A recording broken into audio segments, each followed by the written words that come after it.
In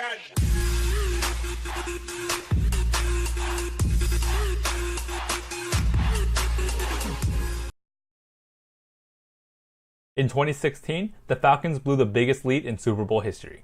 They had an excellent season still, led by MVP Matt Ryan, and should have won the Super Bowl. The Falcons needed to add more pass rushers and corners, but what team doesn't?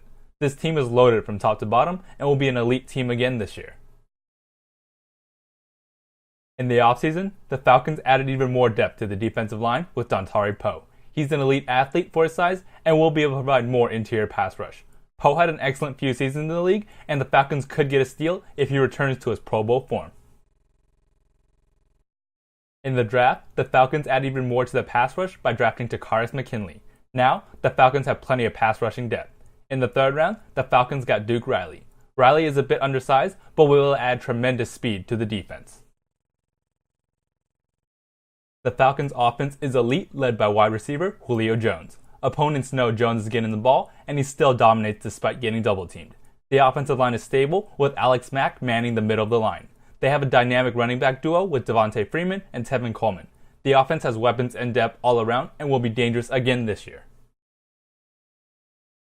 The Falcons' defense added some much-needed depth, but their key player is Vic Beasley. He led the NFL with 15.5 sacks and added a lot of pressure on the quarterback. Grady Jarrett provides interior pass rush, and Desmond Trufant is an elite cornerback in the league. With the new additions on defense, this team has what it takes to win it all. At quarterback, Matt Ryan won the MVP and has plenty of years left to play. He still has his weapons, including the dangerous Julio Jones. The only question is how big of an impact the departure of offensive coordinator Kyle Shanahan will have on Ryan. Ryan was a top quarterback in the league last year, and there's no reason to think he won't be a top quarterback again this year.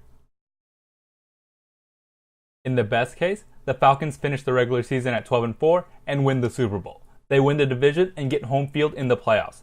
This scenario is a lot like last year, except they finished the job. They were about a quarter away from winning the Super Bowl, and the best case scenario is the Falcons get the job done and win their first Lombardi. In the worst case, the NFC South always seems to get a new champion every year, and the Falcons are the latest victim, finishing at 9-7. The Falcons don't win the division, but make the playoffs as a wild card. The loss of Shanahan is a bigger deal than expected, and Ryan doesn't return to his elite level, and the Falcons don't go very far in the playoffs.